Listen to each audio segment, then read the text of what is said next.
The most important thing about John and Elizabeth Edwards is for all the people that worked for them, for all the people that supported them, they were doing that because they wanted to stand up and fight against 37 million people living in poverty in America. They were doing that because they agreed with John Edwards' positions on unionization and the rights of workers. They were there because he understood and took a strong position about the importance of preserving and strengthening Social Security. They were there because he was the first politician to admit that he was wrong about his vote on Iraq.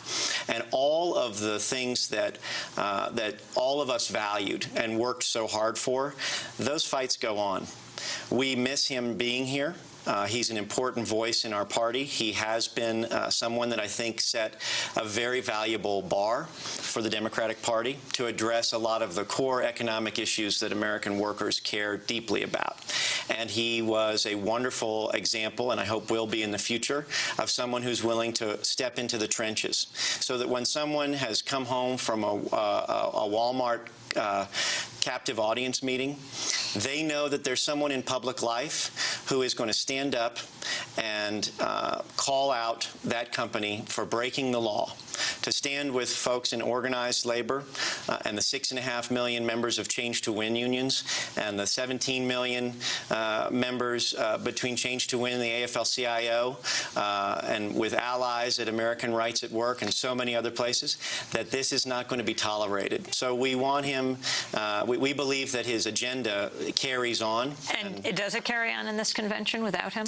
I think it's, you know, I just was watching your footage of Dennis Kucinich's remarks. It clearly, the congressman, I think, made a wonderful set of remarks yesterday.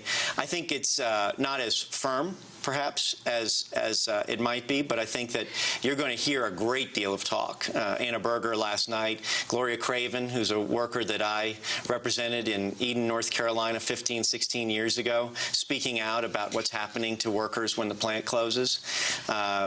So many members of the Teamsters, SEIU, Unite Here, and so many other unions who are on the platform talking about workers' issues. I think that matters. Right. But what about people on his staff and the fact that Elizabeth Edwards has terminal cancer? This would have been such an important moment for her to be here, and they're wiped out. The platform that he represented, perhaps some of it being brought up, but not like it would be if they were both speaking. Well, it's certainly a loss, and it's a moment when all of us who have put so much into this have to recognize, as something that Danny Glover said a couple of days ago in a conversation that I had with him, this is not about a campaign. This is not about this particular moment. This is about a movement. We have to be stronger. We have to have a reserve within ourselves. We have to look within ourselves in a moment of crisis when we have someone of symbolic and strong value and leadership who takes a fall. We have to pick it up. And we have to continue moving forward with all of the values and strength and the priorities and the policies and the leadership that he brought to this race. We have to carry that forward and far beyond this election season. We have to be able to do this. I mean, I think one of the things that Change to Win, for example, is focused on, November 5th is the beginning of something. It's not the end of something. We're going to maintain our field operations because we know that when Barack Obama is elected president, we're going to be in a fight of our lives in order to pass the kind of legislation that speaks to the incredible urgency and demands of the working people. We all know what power politics is about, and one of the reasons he was holding out before he endorsed Barack Obama was to get concessions, to start incorporating some of this in. And that also is what happens at the convention, like we're seeing between Clinton and Obama. But Edwards isn't here to do it. That's right. But a lot of us are, and a lot of us are deeply involved in a very healthy, constructive dialogue with the Obama campaign, and are very excited. Is he dialoguing with Barack Obama right now? I have no idea. And what did he say to you personally? That's a private conversation.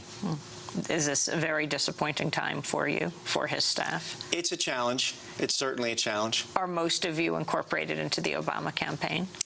I think in a variety of ways, perhaps not directly with the campaign, but there were many of the strongest, best folks in the progressive political world who came to that effort and are now continuing to make a major contribution, whether through the labor movement, through Center for American Progress, through the Obama campaign. There are scores of our folks who are now in congressional and Senate races, and many who are helping with the Obama campaign as well. So, you know, this is a group of people who are leaders in their own right, and we went through and ran our race, and now we're part of a broader race, because this is not simply, you know, electoral politics is just one piece of this puzzle, and all the people who stepped up and stepped into that role understand that. And so we are making our contributions in a very strong way throughout the rest of the progressive world and in electoral politics from now through November. Is more going to come out on the Edwards? I really couldn't say, and I hope that not. Could also actually damage Barack Obama's campaign? I really, you know, like I said, I hope not. And I think that what is very important for your viewers to remember, I think, is that this is a distraction. This is an effort we cannot allow for the stark challenges that we face to be lost in the way in which our culture tends to want to focus on personal scandal. And we're better than that.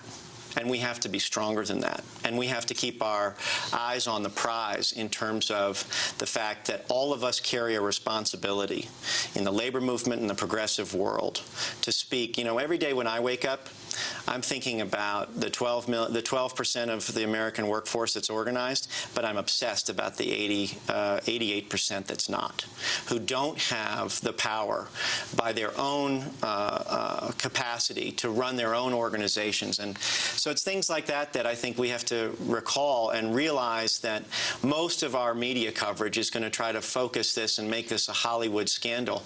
And really the scandal is the fact that 37 million people are in poverty in America. And that's what we have to focus on. And that's what we need to do to make sure that all of this energy and urgency about this campaign is translated into an ongoing action. There are so many millions of people that have come into the American public arena for the first time, because for the first time they feel like there is someone who's reaching out to them. We have to harness that. This is the greatest opportunity for organizing in my lifetime, certainly.